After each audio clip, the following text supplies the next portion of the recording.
F-35를 거부한 나라, 그들의 선택은 충격이었다. 미국이 발칵 뒤집혔습니다. 한국이 F-35 도입을 전면 중단하자 백악관이 발칵 뒤집혔습니다. 대신 선택한 건 사람이 타지 않는 무인기 편대였죠. 그 이름은 호네스-벌떼처럼 움직이는 전술 드론 시스템입니다. 실시간 통신 없이도 전장을 예측하고 공격하는 AI 지휘 체계였습니다. 인간의 판단 없이도 자폭, 회피, 교란 임무까지 수행합니다. F-35는 정밀하지만 호네스는 생존성과 전술 유연성에서 압도적이었습니다. 심지어 새로운 항공모함은 전투기가 아닌 드론만 탑재하고 있었습니다. 한국은 무기를 바꾼 게 아니라 전쟁의 철학 자체를 바꾼 겁니다. 미국은 충격에 빠졌고 전략 전체를 재검토하게 되었습니다.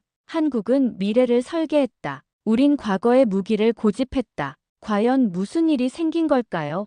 그 속으로 들어가 보시죠. 한국의 무인 항모 선언과 그 배경에 대한 분석, 제 이름은 매튜 블레이크입니다. 전 백악관 NSC 아시아 담당 수석 보좌관이었죠. 지난달 한국의 트리니티 프로젝트를 목격하고 돌아온 후로 제 안보관은 송두리째 흔들렸습니다. 하지만 그것으로 끝날 줄 알았어요. 그렇게 믿고 싶었거든요. 그런데 며칠 전 국방부의 오랜 동료가 제게 전화를 걸어왔습니다. 매튜, 한국이 F-35B 전투기 도입 계획을 전면 중단했어. 대신 무인기로 간다고 해. 그 말에 저는 한참을 웃었습니다. 그래, 이젠 공군력까지 실험하겠다는 건가? 하지만 그 친구는 말끝을 흐렸어요. 아니야, 그냥 보기만 해. 너라면 알아챌 거야. 뭔가 심상치 않은 느낌이 들었습니다. 그 친구가 농담조로 말할 성격이 아니거든요. 더군다나 F-35 도입 중단이라니 이건 단순한 예산 문제가 아닐 거라는 직감이 들었죠. 그리고 그날 밤 제 책상 위로 한 장의 비공개 발표문이 올라왔습니다. 제목을 보는 순간 등골이 서늘해졌어요. 대한민국 국방부 유인기 기반 항모 전략 전면 재조정 발표문. 유인기 기반 전략을 포기한다는 뜻이었습니다. 저는 그제서야 깨달았습니다. 한국은 또다시 우리보다 먼저 다음 페이지를 넘기고 있었던 거죠. 트리니티 프로젝트로도 모자라서 이번엔 항공 전력까지 혁신하겠다는 건가요? 그리고 저는 또 한 번 그 나라로 향할 수밖에 없었습니다. 궁금했거든요.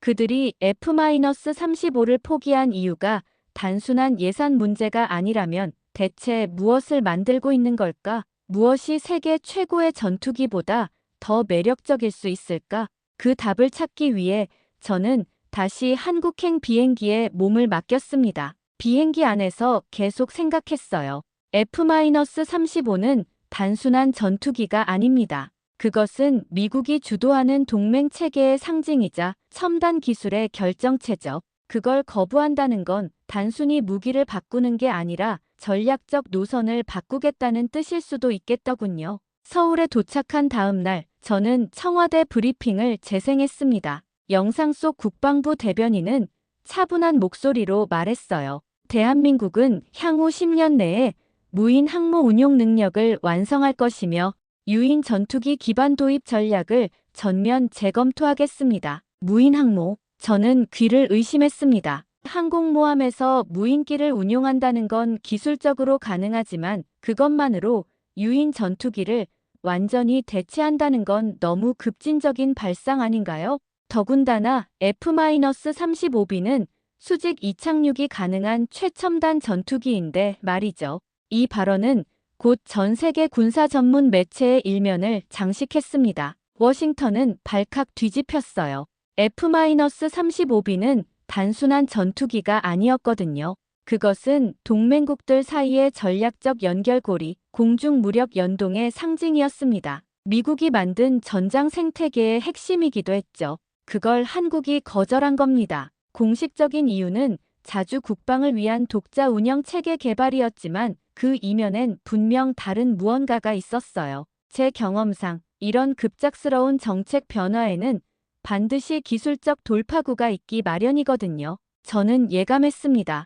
한국은 단순히 F-35를 포기한 게 아니었어요. 그들은 우리를 포기한 거였습니다. 이제는 자신들만의 길을 가겠다는 뜻이었죠. 그 배경에는 반드시 새로운 전술 체계가 있을 거라고 확신했습니다. 국방부 관계자와의 비공식 만남에서 더 구체적인 이야기를 들을 수 있었어요. F-35는 훌륭한 전투기입니다. 하지만 우리가 원하는 건 전투기가 아니라 전투 시스템이에요. 앞으로의 전장은 개별 플랫폼의 성능보다 네트워크와 AI의 협업이 중요하거든요. 그 말을 듣는 순간 저는 무릎을 쳤습니다. 아, 그래서 트리니티 프로젝트였구나. 그들은 이미 AI 기반 전투 체계의 기초를 다져놓고 이제 그것을 공중전에까지 확장하려는 거였어요.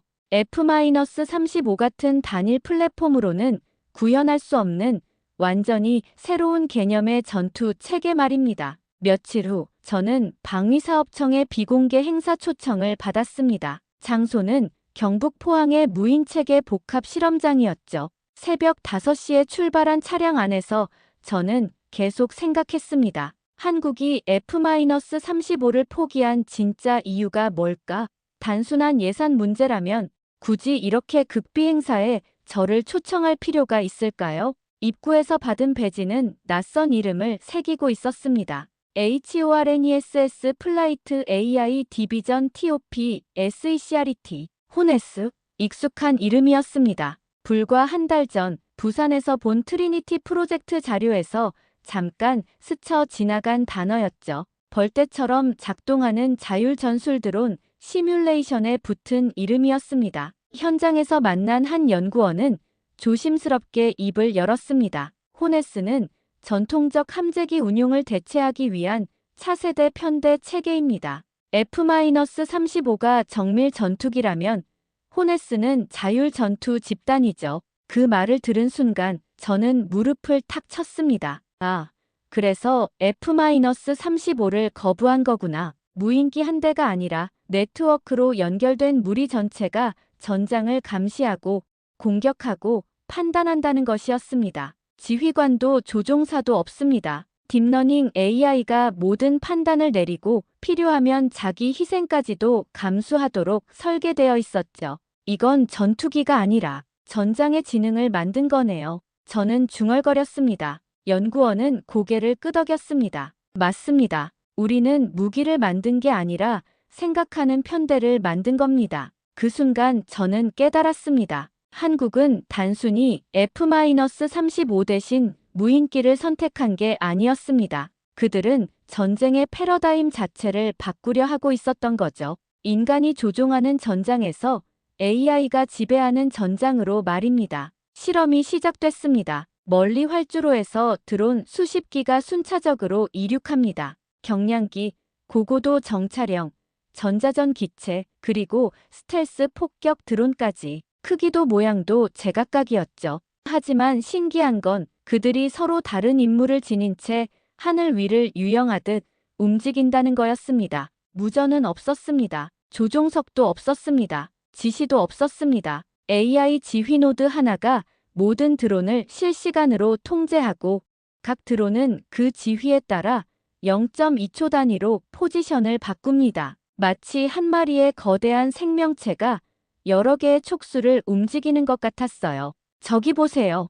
옆에 있던 기술자가 모니터를 가리켰습니다. 드론 편대가 가상의 적 레이더망을 탐지했습니다. 이제 어떻게 대응하는지 보시죠. 그 순간 예상치 못한 상황이 발생했습니다. 드론 하나가 스스로 유인 목표로 전환되어 방공망을 교란한 뒤 스스로 폭파되었습니다. 다른 드론들은 그 틈을 타서 일제히 목표물을 향해 돌진했죠. 전체 과정이 불과 8초 만에 일어났습니다. 이건 전략이라기보다 전술 AI의 진화잖아. 저는 입을 다물 수가 없었습니다. 제가 본 것은 인간이 통제하는 전장이 아니라 기계가 협력하는 전장이었습니다. 그들이 만든 것은 드론이 아니라 생각하는 편대였죠. 한 기가 희생되면 나머지가 더 효율적으로 작전을 수행할 수 있다고 AI가 판단한 겁니다. 기술자가 담담하게 설명했습니다. 인간 조종사라면 절대 할 수 없는 선택이죠.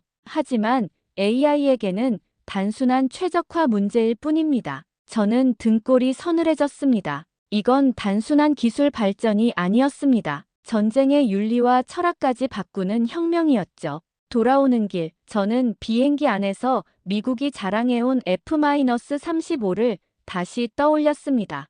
은신성, 수직 이착륙, 정밀 타격 능력까지 분명히 역사상 가장 완벽한 전투기 중 하나였죠. 하지만 동시에 막대한 유지비, 정비 인력, 그리고 무엇보다 인간 의존성이라는 약점이 존재했습니다. 한국은 그것을 정면으로 거부한 겁니다. 우린 사람이 빠진 전장을 상상할 수 없지만 그들은 사람 없는 전장을 먼저 만들어냈다. 저는 노트에 이렇게 적었습니다. F-35 한 대 가격으로 호네스 드론 30기를 만들 수 있고 그 30기는 자기 판단으로 작전 수행과 회피, 분산, 자폭까지 가능하다는 사실. 더욱 충격적인 건 조종사 훈련에 드는 시간과 비용이 전혀 필요 없다는 점이었습니다. F-35는 인간 중심 무기였고 호네스는 전장 중심 무기였다. 저는 이렇게 결론지었습니다.